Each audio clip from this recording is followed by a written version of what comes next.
ونستغفره ونعوذ بالله من شرور أنفسنا ومن سيئات أعمالنا من يهده الله فلا مضل له ومن يضلل فلا هادي له أشهد أن لا إله إلا الله وحده لا شريك له وأشهد أن محمدا عبده ورسوله صلى الله عليه وسلم أما بعد فإن أصدق الحديث كتاب الله وخير الهدي هدي محمد صلى الله عليه وسلم وشر الأمور محدثاتها وكل محدثة بدعة وكل بدعة ضلالة وكل ضلالة في النار.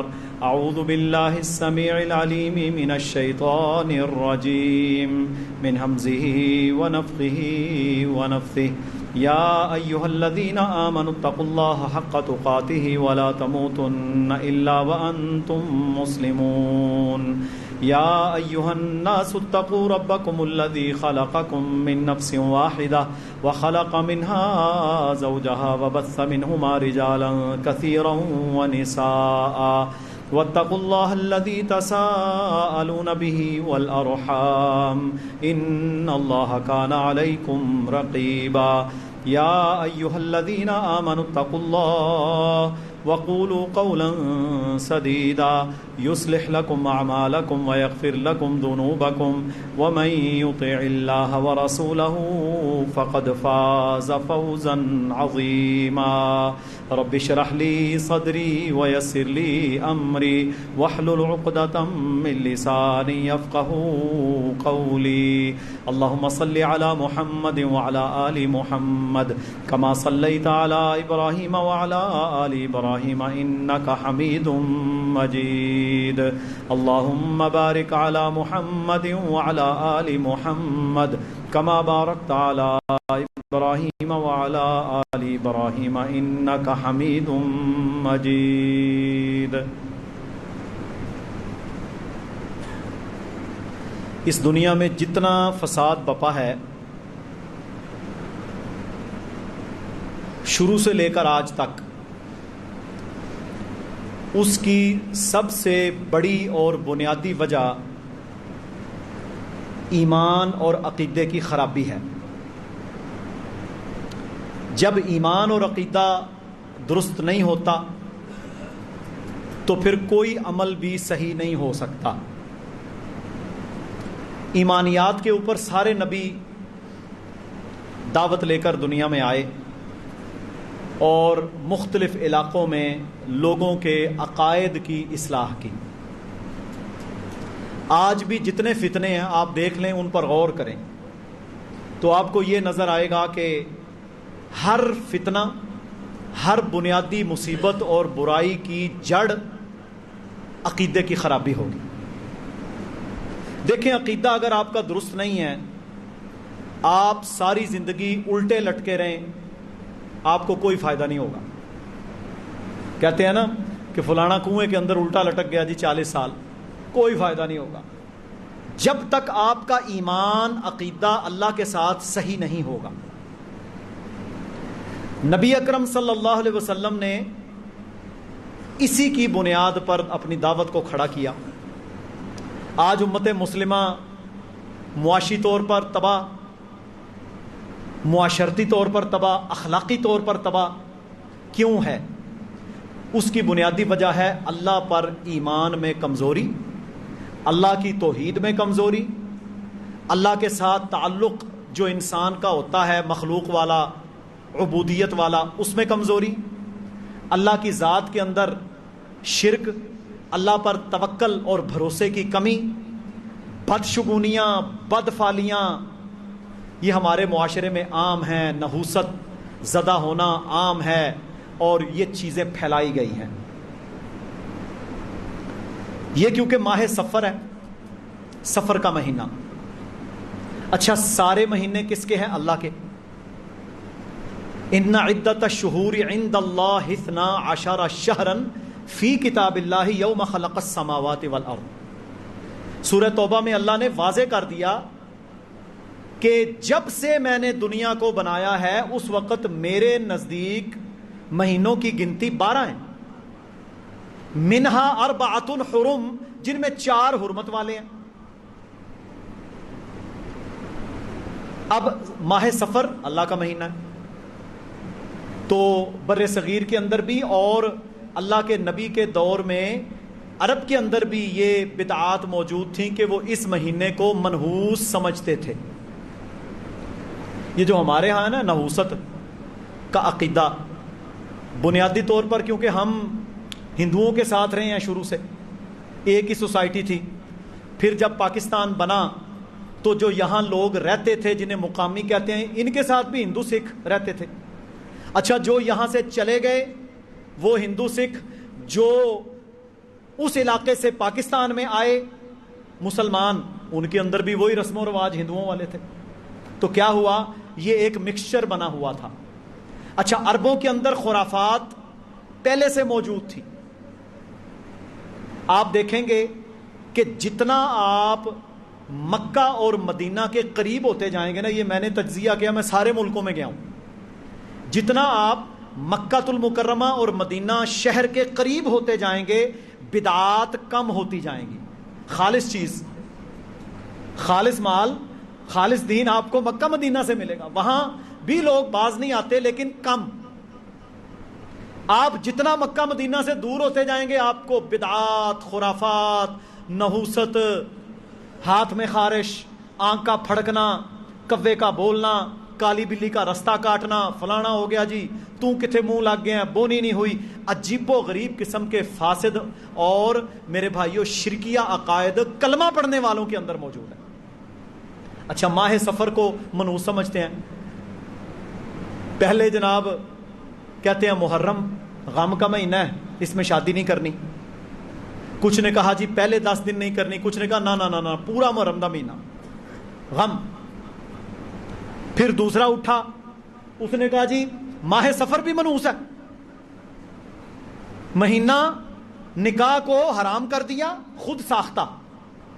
حالانکہ میرے بھائیوں قسم باللہ، آپ صرف ذاکر کے منہ سے جو سنتے ہیں نا واقعہ کربلا، میں اپنی بات نہیں کرتا، ذاکر کے منہ سے جو واقعہ کربلا سنتے ہیں تو کی کہندے نے 9ویں محرم نو کدی مہندی سی؟ پہلی بات ہے مہندی ہے ہی ہندوؤں کی رسم، یہ اہل بیت کو بھی مہندیاں کروا رہے ہیں ظالم۔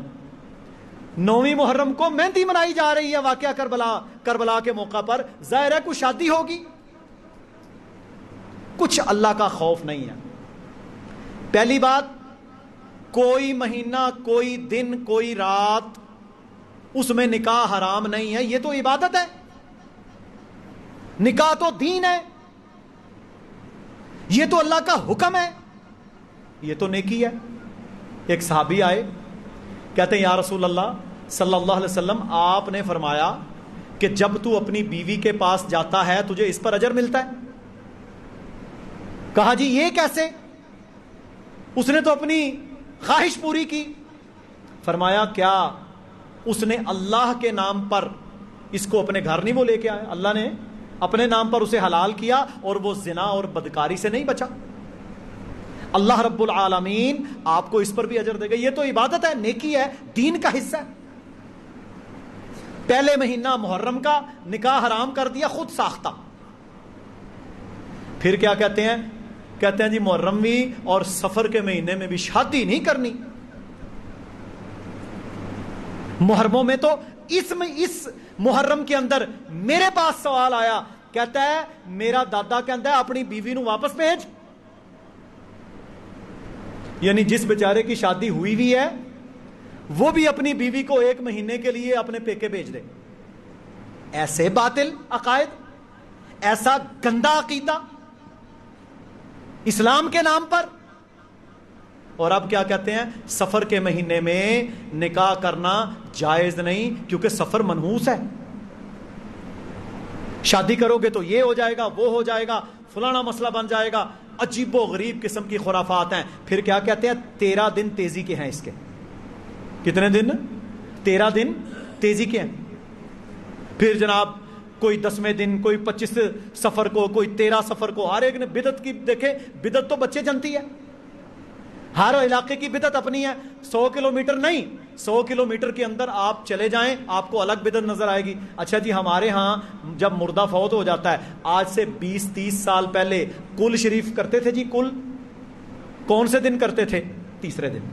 ہم نے خود دیکھا ہے بچپن میں کہ 3 دن تک رشتہ دار بیٹھے رہتے تھے اور تیسرے دن کل شریف ہوتا تھا. آج کل آج بندہ مریا دوسرے دن کل فارغ. کیوں؟ کون رہے؟ جدت آ گئی، رکھنا ممکن نہیں، حالات چینج ہو گئے، بدعت بھی چینج ہو گئی. نماز تو وہی ہے جو 1446 سال پہلے تھی، روزہ بھی وہی ہے، حج بھی وہی ہے، وہ نہیں بدلا. کل شریف کے دن کم ہو گئے، انشاءاللہ یہ ویسے ہی ختم ہو جائے گا. پھر ہمارے ہاں کیا کہتے ہیں؟ 10واں. اچھا 10واں مجھے لگتا ہے اب تو تقریباً مفقود ہو چکا ہے. کوئی بڑا ہی اجاڈ ہو تو وہ کرتا ہو، ورنہ 10واں شریف اب تقریباً ختم ہو چکا ہے. اور 40واں بھی خال خال لوگوں کے اندر رہ گیا. آپ یہاں سے آزاد کشمیر چلے جائیں، ہمارے منڈی سے میرپور کون دور ہے؟ گجرانوالا سے قریب ہے میرپور آزاد کشمیر. آپ وہاں چلے جائیں، وہاں 10واں نہیں ہوتا، وہاں 7واں ہوتا ہے. تھوڑا اور آگے چلے جائیں آپ کوٹلی آزاد کشمیر، وہاں 21واں بھی مناتے ہیں. اچھا ایک ہی علاقہ، ایک ہی ملک، لیکن میرے بھائیوں ہر جگہ کی بدعت اپنی. اچھا یہ بدعتیں کیوں آتی ہیں؟ جب عقیدہ کمزور ہوتا ہے، جب توہم پرستی دماغ میں ہوتی ہے، اللہ پر توکل نہیں ہوتا، سنت کے مطابق زندگی نہیں گزارنے کا ڈھنگ اور سنت کا علم حاصل کرنے کا شوق نہیں ہوتا، تو پھر بندہ خرافات کے اندر پڑتا ہے. آپ تجزیہ کریں، آپ کو جتنے خرافات کرنے والے نوست زدہ لوگ ملیں گے جو کہتے ہیں نوست ہوگی، یہ ہو گیا جی، وہ ہو گیا، آپ دیکھیں گے ان میں سے 99% نمازی نہیں ہوں گے، بے نماز، دین سے دور، حلال حرام کی کوئی تمیز نہیں، لیکن ان کاموں کے اندر شیر ہیں. اور جو منع کرے تو پھر جناب آگے سے باتیں کرتے ہیں. اب الحمدللہ جو پڑھا لکھا طبقہ ہے نا، جو عقل والے ہیں، عقل سلیم والے، ان کو جب سمجھایا جاتا ہے کہتا ہے جی واقعی فضول بات ہے، واقعی فضول کام ہے یہ. تو میرے بھائیوں کہتے ہیں 13 دن تیزی کے شادی کی تو یہ ہو جائے گا، تیرا بچہ بیمار پیدا ہوگا، کوئی کہتا ہے لنگڑا پیدا ہو جائے گا، کوئی کہتا ہے اس میں جناب یہ نکاح ٹوٹ جائے گا. مختلف قسم کی خرافات ماہ سفر میں انہوں نے جاری کی. پہلا مہینہ محرم کا خود ساختہ نکاح کو حرام کیا، پھر 13 دن سفر کے حرام کیا، پھر ایک طبقے نے کہا پورا سفر کا مہینہ تم نے نکاح نہیں کرنا. دین کے ایک رکن کو ممنوع قرار دینا میرے بھائیوں میرے آپ کے اختیار میں ہے، یا تو قرآن میں آئے یا اللہ کے نبی صلی اللہ علیہ وسلم قرار دیں. اب حدیث سنیں، آج صحیح بخاری کی حدیث ہے اور یہ حدیث صحیح مسلم میں بھی ہے، اور اس حدیث کو کہتے ہیں متفق علیہ. متفق علیہ حدیث وہ ہوتی ہے جو حدیث بخاری اور مسلم دونوں نے روایت کی ہو، اس سے زیادہ اوتھینٹک یا مضبوط حدیث نہیں ہوتی. رسول اللہ صلی اللہ علیہ وسلم نے فرمایا لا عدوا ولا طیارتا ولا حامتا ولا سفرا. لا عدوا، لوگوں کوئی بیماری متعدی نہیں ہے، کوئی بیماری متعدی نہیں ہے. ہمارے یہاں لکھا ہوتا ہے متعدی امراض، کنٹامینیٹڈ ڈیزیزز. اللہ کے نبی فرما رہے ہیں کوئی بیماری بھی متعدی نہیں ہے کہ اس کو لگی ہے تو مجھے لگنا لازم ہے، ایسا نہیں ہے. بیماری اللہ کے اذن کے بغیر کسی کو نہیں لگ سکتی، یہ پکا اصول ہے. اب دیکھیں نا، ایک صحابی تھے، وہ اللہ کے نبی صلی اللہ علیہ وسلم کے پاس آئے، آ کر کہا یا رسول اللہ صلی اللہ علیہ وسلم یہ ایک اونٹ ہے، اس اونٹ کی وجہ سے میرے سارے اونٹوں کو خارش پڑ گئی. رسول اللہ صلی اللہ علیہ وسلم نے فرمایا چلو ٹھیک ہے، اس اونٹ کی وجہ سے آپ کہتے ہیں نا کہ سارے اونٹ خارش زدہ ہو گئے ہیں، مجھے یہ بتاؤ جو پہلا اونٹ ہے اس کو خارش کہاں سے لگی تھی؟ دیکھیں آج کل خارش کا سیزن نہیں ہے، کئی لوگوں کے گھروں میں ہوگا بھی علاقوں میں. اچھا جب پہلے بندے کو خارش لگتی ہے، کوئی بیماری نہیں ہوتی، ایک دفعہ وہ معاملہ آتا ہے، اور میرے بھائیوں کیا ہے کہ پھر اس خارش یا اس بیماری یا اس وبا کی وجہ سے لوگ شکار ہونا شروع ہو جاتے ہیں. اس میں بھی ہماری غلطی ہے. صحیح مسلم میں حدیث ہے، کورونا کے دوران ہم نے یہ بیان کی تھی حدیث. اللہ کے نبی صلی اللہ علیہ وسلم نے فرمایا رات سونے سے پہلے اپنے برتنوں کو جن میں کھانا ہو، جن میں پانی ہو، وہ چاہے مشکیزہ ہے، چاہے تمہارا گھڑا ہے، چاہے وہ دیگچا ہے، چاہے وہ کھانا پینا ہے، فروٹ ہے، کوئی بھی چیز جو کھانے یا پینے کی تمہارے گھر میں پڑی ہے، رات ہونے سے پہلے ان سب چیزوں کو ڈھانپ دیا کرو. اگر تیرے پاس کپڑا نہیں ہے، کوئی سوٹی لے کر، کوئی تیلا لے کر ہی اوپر رکھ دے. اب تو وہ معاملہ ہی نہیں ہے نا کہ کپڑا نہ ہو. اس دور میں ایسے لوگ بھی موجود تھے جن کے پاس اپنے کھانے پر دینے کے لیے ڈھکن بھی نہیں ہوتا تھا. فرمایا اپنے کھانے پینے کی چیزوں کو ڈھانپا کرو. خالی گلاس میرے بھائیوں پڑے ہوتے ہیں ساری رات. یہ جو گلاس ہے نا، ان کو بھی کوشش کریں الٹا کر کے رکھیں. کیوں؟ اللہ کے نبی نے کیا فرمایا؟ صحیح مسلم میں حدیث ہے، فرمایا ہر سال میں ایک رات ایسی ہوتی ہے جس رات میں وبائیں نازل ہوتی ہیں. جس رات میں وبائیں نازل ہوتی ہیں، اور یہ نہ ہو کہ اس دن تیرا کھانا کھلا پڑا ہو اور اس کے اندر وہ وبا اثر انداز ہو جائے. تو اللہ کے اذن کے بغیر کسی کو بیماری نہیں لگ سکتی. لا عدوا، کوئی بیماری متعدی نہیں ہے. اچھا ایک گھر میں اگر کوئی بیمار ہوا تو اگر متعدی بیماریاں ہوتی ہیں، ٹی بی ہے کسی کو، ٹی بی لگ جاتی ہے جی، کہتے ہیں میڈیکلی کہتے ہیں جی کنٹامینیشن لگتی ہے جی. اچھا ٹی بی یا کوئی ایسا مرض یا خارش، آپ نے دیکھا ہوگا کبھی بھی ہر گھر کا بندہ ٹی بی کا مریض نہیں ہوتا. خامد کو ٹی بی ہے تو لازم نہیں کہ بیوی کو بھی ہو، کئی کیسز ایسے. تو متعدی نہیں ہے. اسی طرح رسول اللہ صلی اللہ علیہ وسلم نے فرمایا جب کسی کو کوڑ کا مرض ہو یا طاعون کی وبا ہو یا بڑی بڑی جو بیماریاں ہیں، تو اس بندے سے دور رہو جیسے شیر سے دور رہتے ہو. یہ الگ حدیث ہے. اب ان دونوں حدیثوں کی تطبیق میں آپ کے سامنے بیان کروں گا. پہلے یہ کوئی بیماری متعدی نہیں، اللہ کے اذن کے بغیر نہیں لگ سکتی.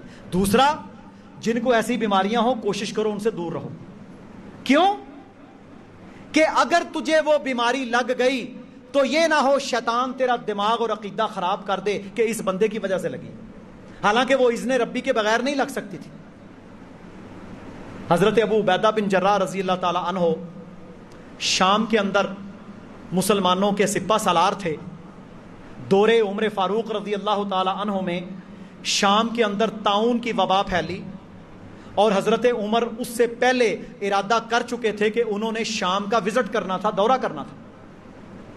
جب آپ رضی اللہ تعالیٰ عنہ مدینہ منورہ سے کچھ میل باہر نکلے تو اچانک شام سے قاصد آیا دمشق سے. اس نے کہا جی وہاں پر طاعون کی وبا پھیل چکی ہے اور آپ نہ آئیں. اب وہاں حضرت عمر ہیں، حضرت عثمان ہیں، حضرت علی ہیں، بڑے بڑے صحابہ ہیں. حضرت عمر رضی اللہ تعالیٰ عنہ رک گئے، بصیرت تھی، کہا میں نہیں جاؤں گا. ایک صحابی بولے، کہا جی آپ اللہ کی تقدیر سے بھاگ رہے ہیں. فرمایا میں اللہ کی تقدیر سے اللہ کی تقدیر کی طرف بھاگ رہا ہوں، یعنی میرا رہنا بھی تو اللہ کی تقدیر میں لکھا ہے. اب اس پر بحث جاری تھی، نص موجود نہیں تھی. نص کا مطلب ہوتا ہے کوئی کسی بارے میں اسپیسیفک دلیل، وہ نہیں تھی. اچانک عبد الرحمن بن عوف جو کہ تاجر تھے، وہ اپنا قافلہ لے کر آ رہے تھے. اچانک آئے، دیکھا کہ امیر المومنین اور لوگ کھڑے ہیں اور کسی مسئلے کے بارے میں بحث ہو رہی ہے. سلام دعا ہوئی، پوچھا جی کیا ماجرا ہے؟ کہا جی ماجرا تو یہ ہے کہ طاعون پھیل گیا، امیر المومنین جانا چاہتے تھے، اب جب سنا تو وہ رک گئے. بعض کہتے ہیں کہ جی آپ کیوں رکے ہیں، کیا آپ کا توکل نہیں ہے؟ یہاں توکل کی بھی بات ہوگی. تو عبد الرحمن بن عوف رضی اللہ تعالیٰ عنہ نے فرمایا سنو، میں نے خود اللہ کے نبی صلی اللہ علیہ وسلم سے سنا تھا. یہ صحیح بخاری میں حدیث ہے. بحث ختم کب ہوتی ہے؟ جب حدیث آ جائے، دین آ جائے. فرماتے ہیں میں نے خود رسول اللہ صلی اللہ علیہ وسلم سے سنا تھا کہ اگر کسی جگہ پر طاعون یا وبائی امراض پھیل جائیں اور وہ لوگ جو اس کے باہر کے علاقوں یا شہروں میں رہنے والے ہیں وہ اس جگہ پر ہرگز نہ جائیں، اور جو وہاں پر لوگ موجود ہیں وہ وہاں سے نہ بھاگیں۔ جو باہر کے ہیں وہ جائیں نہ، اور جو آلریڈی وہاں پر موجود ہیں جہاں وبا پھیلی ہے ان کو بھاگنا نہیں چاہیے، وہ توکل کریں۔ یہاں سے کیا بات سمجھ آئی کہ وہ صحابی تھے نا، یا رسول اللہ صلی اللہ علیہ وسلم میں اونٹ کو چراگاہ کے اندر چھوڑ کر اللہ کے توکل پر آ گیا ہوں۔ رسول اللہ صلی اللہ علیہ وسلم نے فرمایا توکل یہ نہیں ہے کہ تو اونٹ کو چھوڑ کے آ جائے، دکان کو تالا ہی نہ لگائے، اپنے جو جس کو کوڑ لگنا ہے اس کو کوڑ نہ لگائے، حفاظت کا بندوبست نہ کرے، گاڑی کا لاک نہ لگائے اور کہے جی میرا توکل ہے۔ گاڑی کا لاک لگا، اونٹ کے گھٹنے کو باندھ، دروازہ بند کر، لاک لگا، پھر کہہ کہ میرا اللہ پر توکل ہے۔ پہلے تو آپ نے کچھ عمل بھی تو کرنا ہے نا۔ تو کوئی بیماری متعدی نہیں ہے، بچنا کیوں ہے کہ عقیدہ خراب نہ ہو۔ اللہ کے اذن کے بغیر کوئی بیماری نہیں لگ سکتی، لیکن اللہ نے احکامات دیے جہاں وبائی امراض ہوں وہاں نہیں جانا۔ اچھا یہ حدیث تھی تو میں نے یہ ٹاپک بھی ساتھ کور کیا۔ آگے ولا طیرۃ، بدشگونی کی کوئی حیثیت نہیں، اللہ کے نبی نے فرمایا بدشگونی یا بدفالی اس کی کوئی حیثیت نہیں، یہ نہیں ہوتی۔ کیا کہتا ہے؟ کہتا ہے آج صبح کے وقت پتہ نہیں کس کا منہ دیکھا ہے کہ سارا دن میرا نحوست کے اندر، کہتے ہیں نا آج صبح کے وقت پتہ نہیں کس بندے کا میں نے منحوس چہرہ دیکھا ہے، اس کے بعد میرا سارا دن خراب گزرا ہے۔ میرے بھائیو یہ بدشگونی ہے، حرام عمل ہے، عقیدے کی کمزوری ہے۔ اور کسی کا منہ دیکھنے سے کیا ہوگا؟ پھر جناب صبح صبح کوئی آ جائے نا بندہ، کوئی اللہ کے نام پر ہی مانگنے والا آ جائے تو کیا کہتے ہیں؟ تو صبح صبح آ گیا، ابھی تو ہماری بونی بھی نہیں ہوئی۔ یعنی لوگوں، یہ ہندوؤں کا، یہ بونی کا جو معاملہ تھا نا یہ ہندوؤں کا تھا۔ اس سے کیا مراد ہے کہ جب تک میرے پاس کوئی گاہک نہیں آئے گا میں صدقہ نہیں کروں گا۔ حدیث کیا کہتی ہے صحیح مسلم میں؟ رسول اللہ صلی اللہ علیہ وسلم نے فرمایا ہر صبح کے وقت 2 فرشتے دنیا میں اللہ بھیجتا ہے۔ پہلا یہ دعا کرتا ہے یا اللہ جو صبح اٹھتے ہی تیری راہ میں خرچ کرتا ہے اسے اور عطا کر، اور جو روکتا ہے تو بھی اس سے روک لے، چاہے 1 روپیہ ہی کیوں نہ ہو۔ صبح اٹھتے ہی پہلا کام صدقہ کرنا چاہیے۔ کوئی غلہ رکھا ہے اس میں ڈال دو 10-20۔ صبح اٹھتے ہی پہلے امور میں کوشش کریں کہ اللہ کی راہ میں صدقہ کریں۔ ہندو عقیدہ کیا کہتا ہے؟ میری تو بونی، تیری بونی 12 بجے تک نہ ہوئی تو تو کھانا بھی نہیں کھانا۔ یہ بھی بدشگونی ہے۔ پھر کہتے ہیں چھلے کے اندر عورت کے پاس جو حاملہ عورت چلی جائے اس کا بچہ نہیں بچتا۔ یہ بڑا باطل عقیدہ ہے، آج کل بھی ہے۔ ہمارے پاس مریض آتے ہیں نا، تو پچھلے دنوں ایک مریضہ عورت تھی، تو انہوں نے، ان کا پتہ نہیں بھائی فوت ہو گیا یا کون، تو ان کے گھر کے اندر کسی عورت کا یہ معاملہ تھا، تو وہ میرے سے پوچھ رہے ہیں جی اتنے جانا جائز ہے؟ میں نے کہا جائیں، اللہ پر توکل کریں، کسی کے بچے کے فوت ہونے سے آپ کے بچے کا کیا تعلق ہے؟ 18 ہو جائے گا جی۔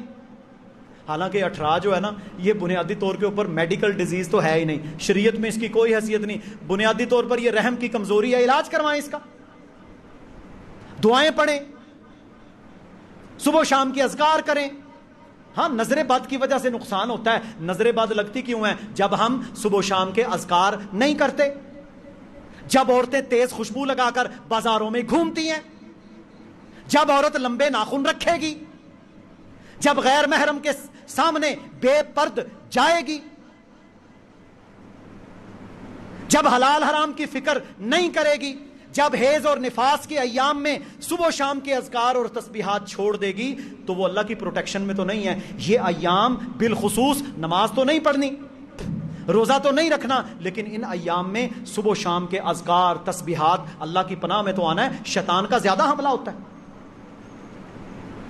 وہ نظر بد اور یہ سارے مسائل تو اپنی غلطی کی وجہ سے لگتے ہیں۔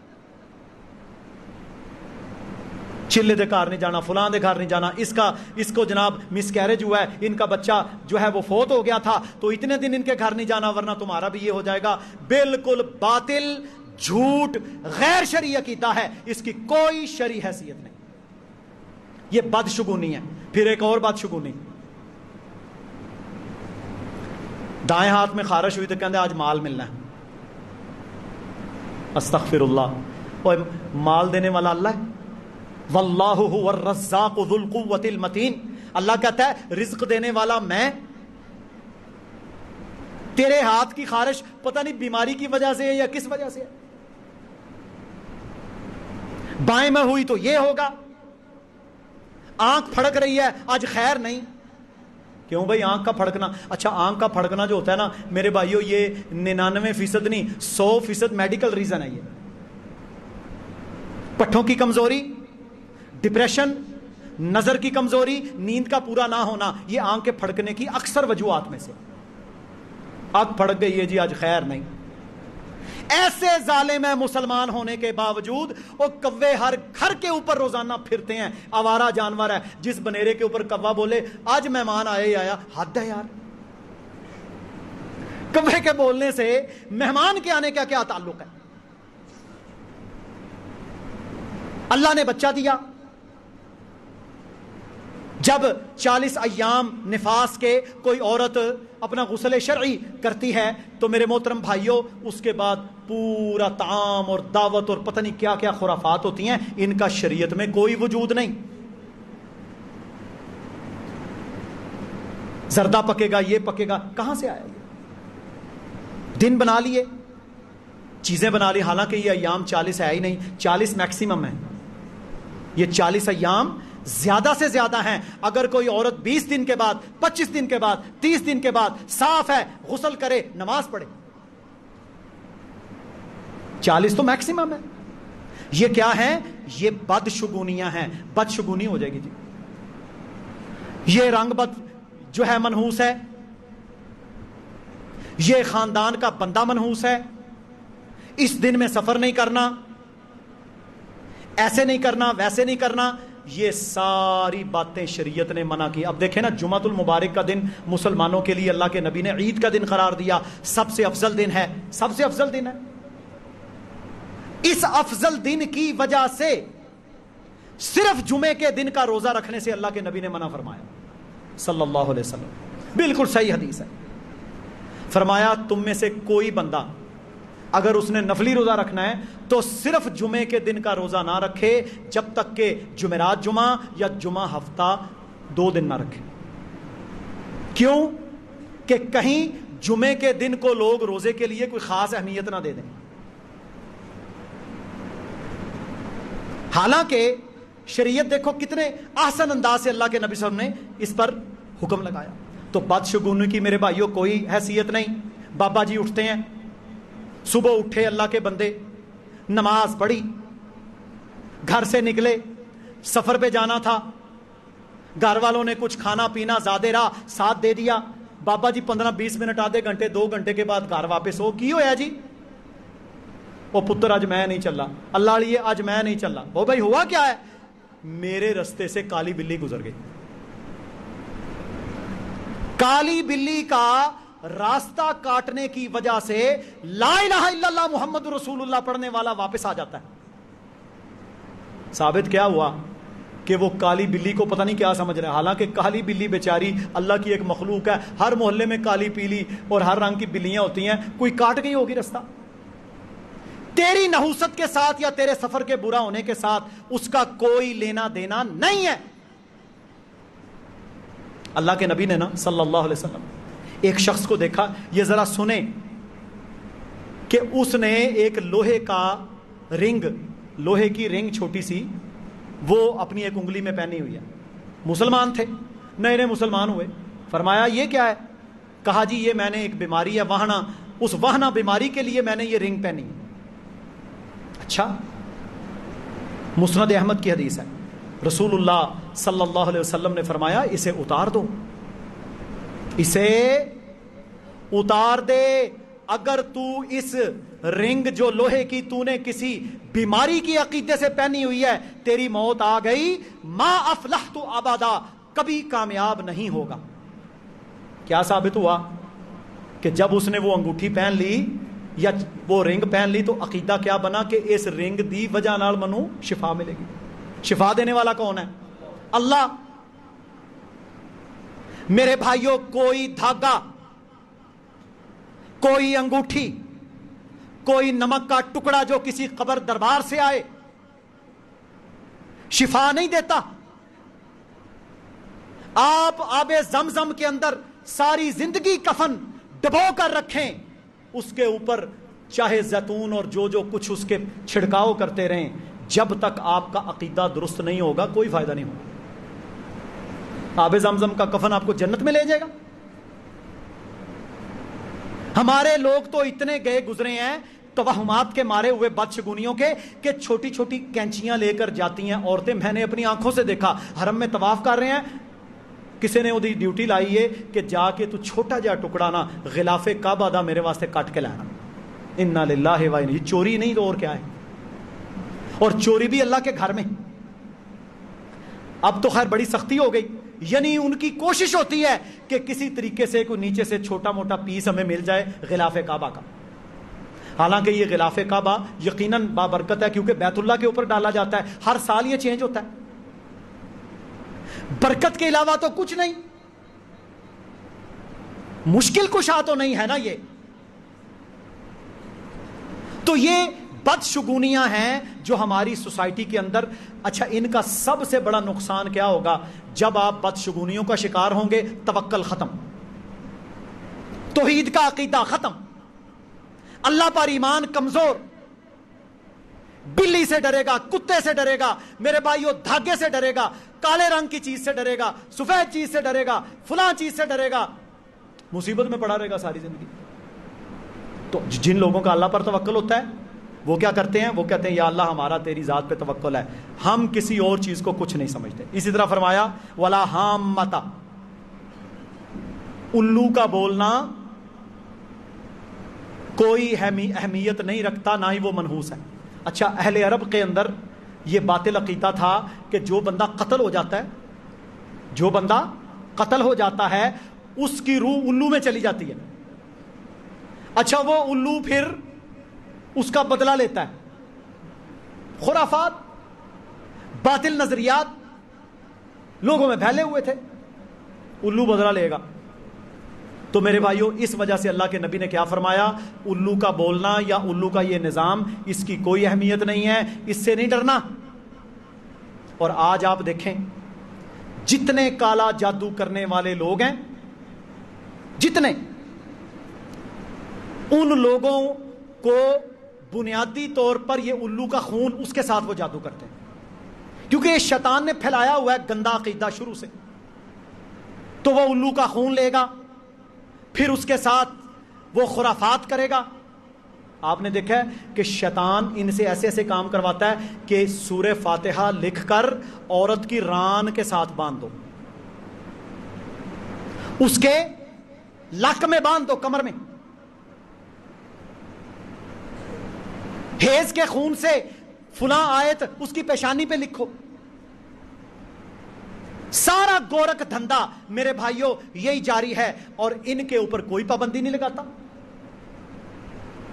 ہر علاقے کے اندر، شہر کے اندر میرے بھائیوں ان کے باقاعدہ ایڈز چلتے ہیں، سڑکوں کے اوپر بیٹھے ہوئے یہ لوگوں کی مشکل کشائی کر رہے ہوتے ہیں، جو صبح سے لے کر شام تک ایک من لد اور مٹی خود پھونکتا ہے، کھاتا ہے، لوگوں کو کہتا ہے میں تیرا سارا مسئلہ حل کراں گا۔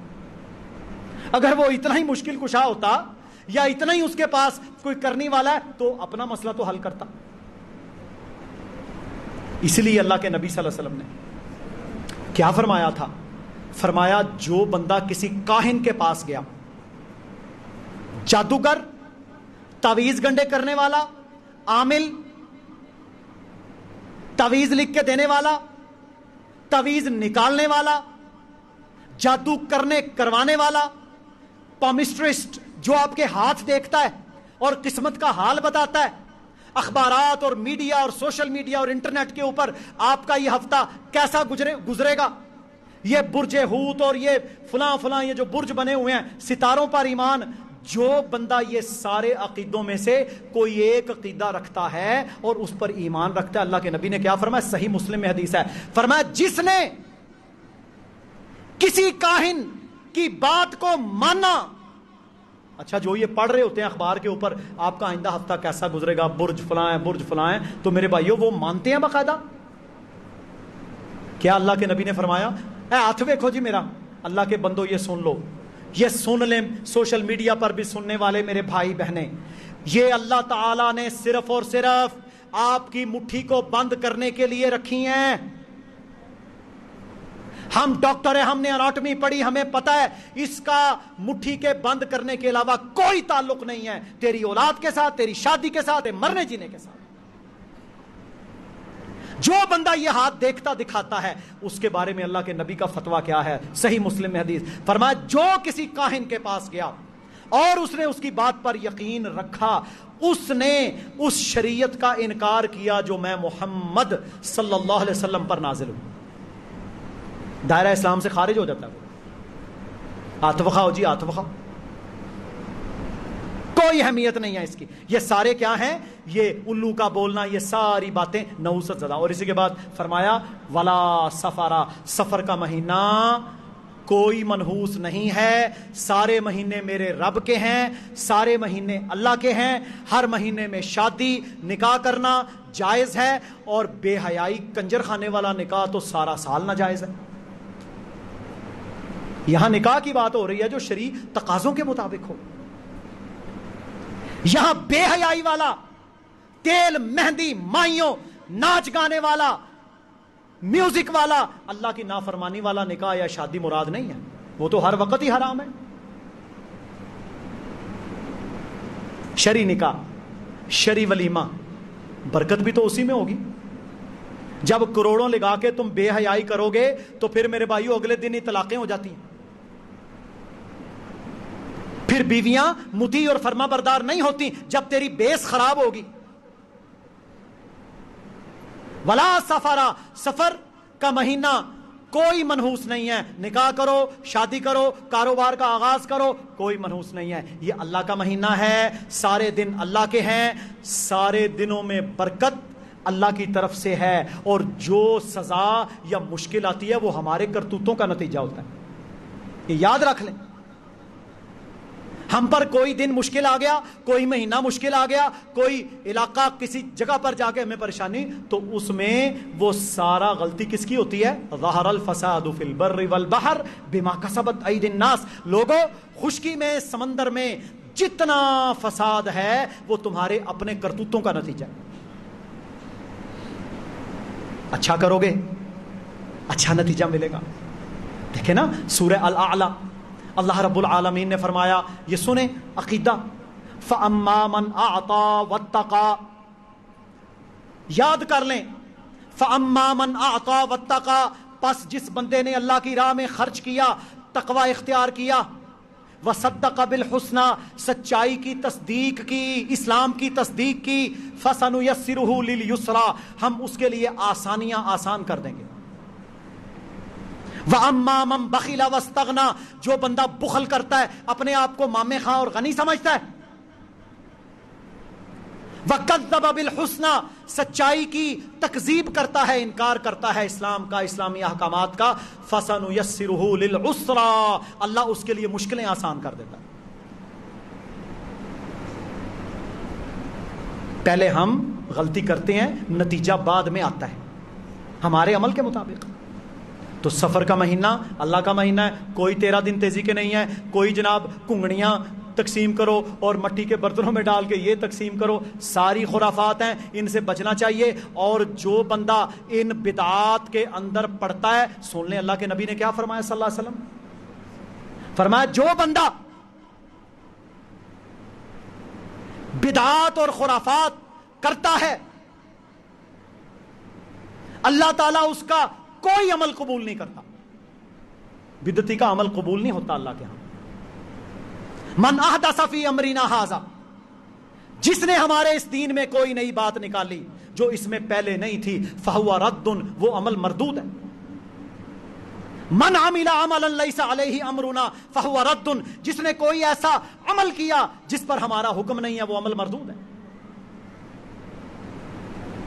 لوگوں، جب میرے بعد تم دیکھو گے کہ بڑا اختلاف ہوگا، تم نے کیا کرنا ہے؟ علیکم بسنتی، میری سنت کو پکڑ لینا، خلفائے راشدین کے طریقے کو پکڑ لینا، اس میں تمہاری کامیابی ہے۔ خرافات، بدعات، توہمات، ان سے بچنا ہے۔ اللہ رب العالمین ہم سب کو عقیدہ توحید میں پختگی عطا فرمائے۔ اسی بنیاد پر میرے پیارے بھائی، میرے نوجوان، میرے بزرگوں، ماؤں بہنوں، اسی بنیاد پر تیری نماز قبول ہوگی، تیرا روزہ قبول ہوگا، آپ کے اعمال قبول ہوں گے۔ اگر اس میں رتی برابر بھی کمی کجی ہوئی، کوئی فائدہ نہیں، سب ریجیکٹڈ، سب ریجیکٹڈ، کوئی فائدہ نہیں ہوگا۔ اللہ رب العالمین ہمیں ہر قسم کی توہمات، بدعات، خرافات اور یہ عقیدے رکھنا فلاں نحوست ہے، یہ نحوست ہے، بالکل ان سے توکل کریں اللہ پر۔ بسم اللہ پڑھ کے کاروبار کھولیں، بسم اللہ پڑھ کر کام کا آغاز کریں، بسم اللہ پڑھ کے رات کو گھر کے دروازے بند کریں، وہ تو ہم عمل کرتے نہیں، پھر برکتیں کہاں سے آئیں گی؟ اللہ رب العزت کہنے والے اور سننے والوں کو عمل کی توفیق دے۔ وآخر دعوانا ان الحمد للہ رب العالمین۔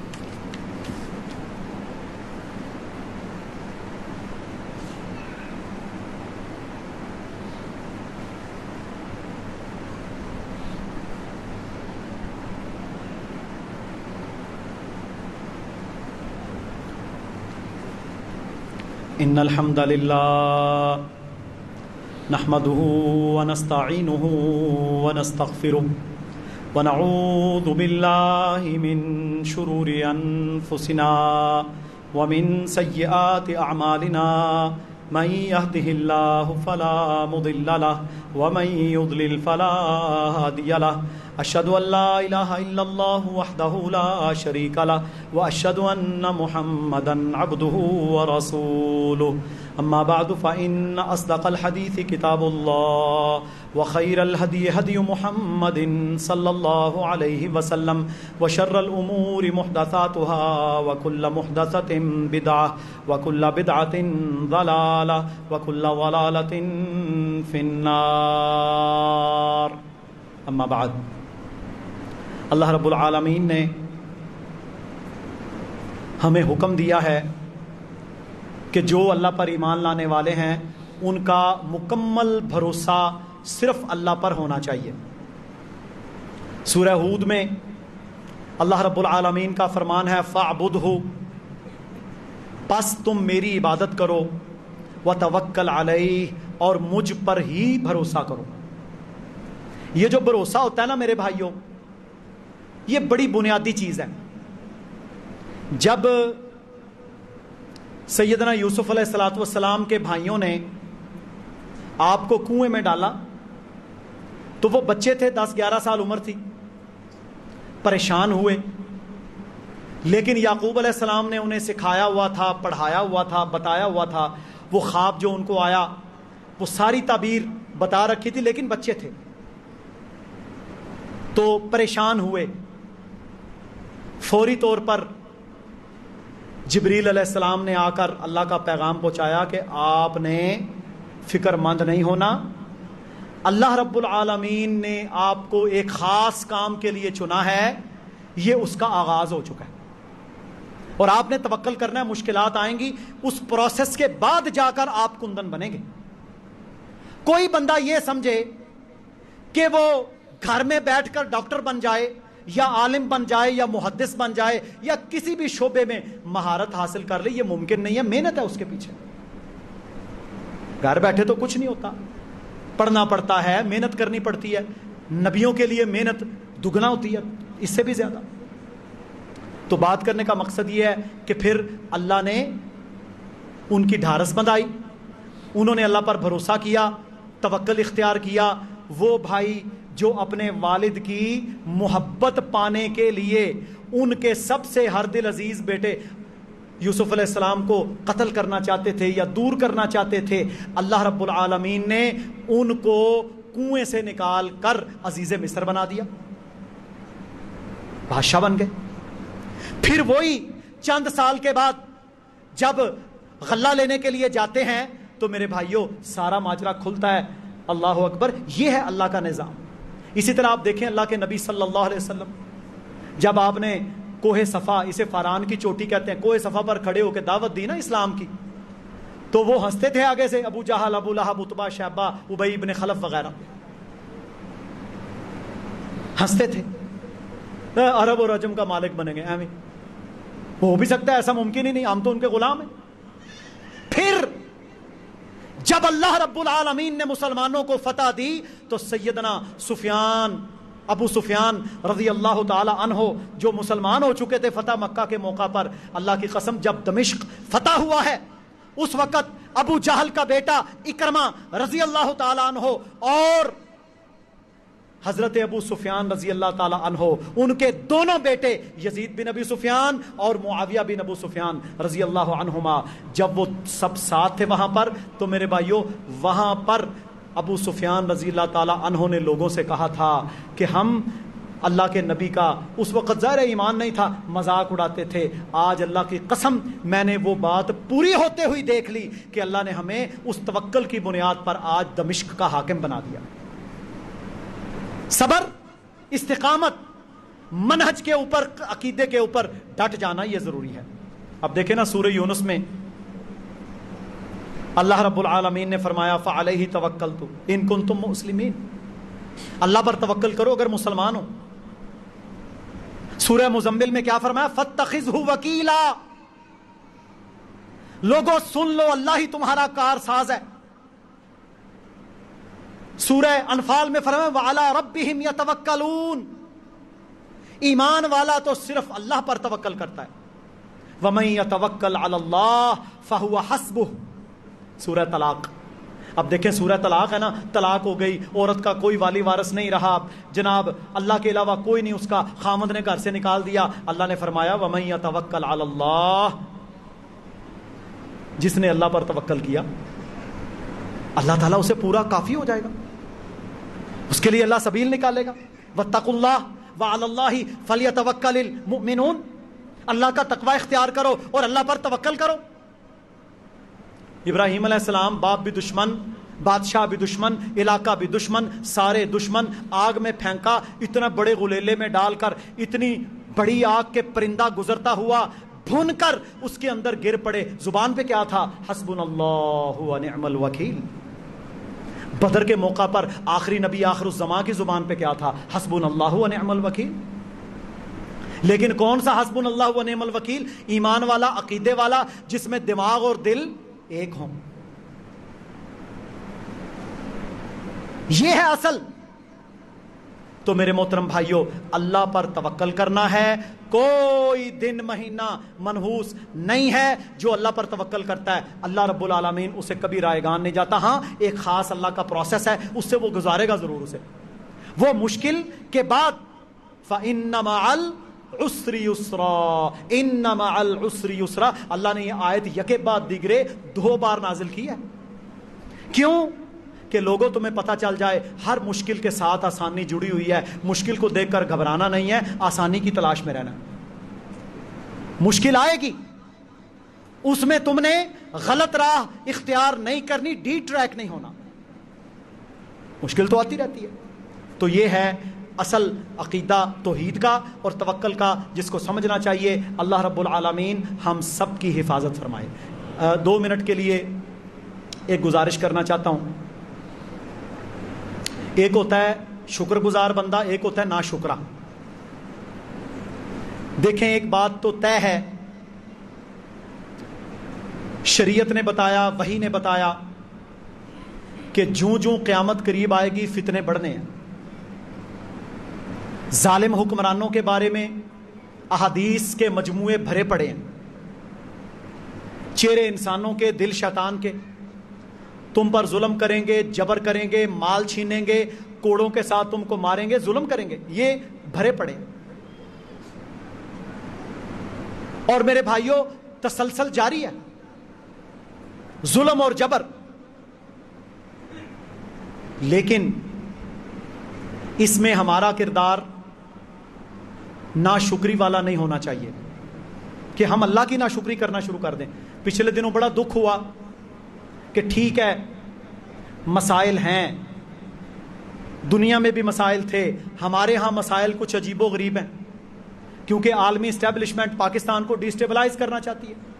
افغانستان کی شکست کا آپ کو بدلہ دینا چاہتے ہیں وہ, اس وجہ سے انہوں نے معاشی طور پر آپ کا کلچ دبایا. جو اشرافیہ ہماری, ان لوگوں کو اپنی اولادوں کے سوا کسی سے کوئی غرض نہیں ہے, آپ کے اور میرے لیے ان کے لیے کچھ نہیں ہے. وہ لوگ اپنا سوچتے ہیں, لیکن ہم لوگ کیسے بے وقوف ہیں کہ ہم پھر جا کر انہی چوروں, ڈکیتوں اور میرے بھائیوں قبضہ گروپوں اور زانیوں, شرابیوں ان کی گود میں جا کے گرتے ہیں. ایک بریانی کے ڈبے کے پیچھے, روٹی کے پیچھے, ایک نالی اور گلی کے پیچھے ایمان بیچ دیتے ہیں. تو ہمارا بھی تو اس میں میرے بھائیوں وہ ریٹیلیشن, وہ جو عذاب آیا وہ ہمارے عمل کا نتیجہ بھی تو ہے نا. ہم نے برے لوگوں کے ساتھ ہم کھڑے ہوئے. اللہ کیا کہتا ہے, کونوا مع الصادقین, سچوں کا ساتھ دو. برے لوگوں کا ساتھ دو گے تو مشکل تو آئے گی. تو ایک تو یہ ہے کہ اللہ کی طرف سے آزمائش, ظالم حکمران, ہمارا صرف اور صرف معاملہ اور دعا کس کے سامنے ہے, انما اشکو بثی وحزنی الی اللہ. ہم تو اللہ کو پکاریں گے, ہم اپنی ساری فریادیں اپنے رب کے سامنے رکھیں گے, اور ہم کسی برے بندے کے ساتھ کھڑے نہیں ہوں گے. یہ تو کر سکتے ہیں نا آپ, یہ کریں کم از کم, اللہ پر توکل کریں, برے لوگوں سے درکنار ہو جائیں, سائڈ پہ ہو جائیں, پھر جا کر آپ کے مسائل حل ہوں گے. اور تیسری بات, یہ اس سے زیادہ پریشان کن ہے. دنیا تو چاہتی ہے پاکستان ختم ہو جائے, ٹوٹ جائے, اس کے حصے بکھرے ہو جائیں, اس کی ایٹمی طاقت, اس کا سب کچھ برباد ہو جائے, یہ ملک ہی نہ رہے. پھر کیا ہے کہ کسی ظالم, کسی فاسق اور فاجر حکمران کی غلطی کی وجہ سے ہمارے بعض بیچارے بے وقوف مخلص, میں کہتا ہوں انہیں بے وقوف مخلص, وہ پاکستان کو گالیاں دیتے ہیں. اپنے ملک یہ رہنے لی جگہ ہی نہیں, یہ ایسے ہے, یہ ویسے ہے. نہ میرے بھائیوں, یہ اللہ کی نعمت ہے, نعمت کی ناشکری کرو گے تو اللہ چھین لے گا. دیکھیں آپ کے بچے ہیں, آپ کا ایک بچہ قاتل ہے, شرابی ہے, زانی ہے, بد کردار ہے, نہیں بات مانتا, باپ کے ساتھ بدتمیزی کرتا ہے, برا ہے, نماز نہیں پڑھتا, تو اس کا حل کیا ہے کہ اپنے گھر کو آگ لگا دیں, بم چلا دیں اپنے گھر میں.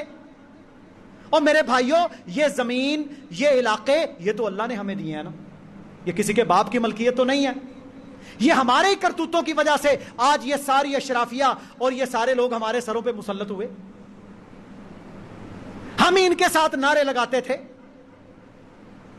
اپنے 1 نمبر 2 نمبر کام نکلوانے کے لیے ہم ہر جھوٹے بندے کا ساتھ دیتے تھے. آج ان لوگوں نے اپنا کارنامہ کر دکھایا. سب کے باہر نظام ہے, معاملات ہیں, 3 شہریتیں ہیں ان کے پاس, مال اتنا ہے کہ ان کی 7 پشتیں کھاتی رہیں, یہی انہوں نے بندوبست کیا. تو ہمیں اللہ پر توکل, جو نعمت پاکستان اللہ نے آپ کو عطا کی ہے اس کی ناشکری نہیں کرنی, توہین نہیں کرنی نا. جو ایسا کرے گا پھر میرے محترم بھائیوں وہ ظالم ہے, اور وہ اس کا نتیجہ خود دیکھ لے گا کہ چند سالوں کے بعد اللہ پھر اسے خود دکھائے گا, کیونکہ یہ تو نعمت کی ناشکری ہے. یہ کام نہیں کرنا. باقی سوچیں, سمجھیں, غور کریں, مسائل کن کے پیدا کرتا ہے, مسائل کیوں ہیں, اشرافیہ کیوں خباستیں کرتی ہے, یہاں پر پورے کا پورا نظام خراب کیوں ہے. تو ہم اپنی طرف سے آغاز کریں گے تو انشاءاللہ اصلاح کا معاملہ ہونا شروع ہو جائے گا. اللہ رب العزت ہم سب کو سمجھنے اور عمل کرنے کی توفیق عطا فرمائے. اسی طرح میرے بھائیوں, ہمارے میاں عبد الوحید بھائی ہیں, ان کے ماموں جان فوت ہوئے راولپنڈی میں. انشاءاللہ ان کی ہم غائبانہ نماز جنازہ بھی ادا کریں گے. اللہ رب العزت ہم سب کو سمجھنے اور عمل کرنے کی توفیق عطا فرمائے. اللهم اغفر لنا وللمؤمنين والمؤمنات والمسلمين والمسلمات وألف بين قلوبهم وأصلح ذات بينهم وانصرهم على عدوك وعدوهم. اللهم لعن الكفرة الذين يصدون عن سبيلك ويكذبون رسلك ويقاتلون أولياءك. اللهم خالف بين كلماتهم وزلزل أقدامهم وأنزل بهم بأسك الذي لا ترده عن القوم المجرمين. اللهم انصر الإسلام والمسلمين. اللهم أعز الإسلام والمسلمين. اللهم انصر المجاهدين في كل مكان. اللهم انصرهم واحفظهم. ربنا آتنا في الدنيا حسنة وفي الآخرة حسنة وقنا عذاب النار. ربنا ظلمنا أنفسنا وإن لم تغفر لنا وترحمنا لنكونن من الخاسرين. ربنا لا تؤاخذنا إن نسينا أو أخطأنا. ربنا ولا تحمل علينا إصرا كما حملته على الذين من قبلنا. ربنا ولا تحملنا ما لا طاقة لنا به واعف عنا واغفر لنا وارحمنا أنت مولانا فانصرنا على القوم الكافرين. سبحان ربك رب العزة عما يصفون وسلام على المرسلين والحمد لله رب العالمين.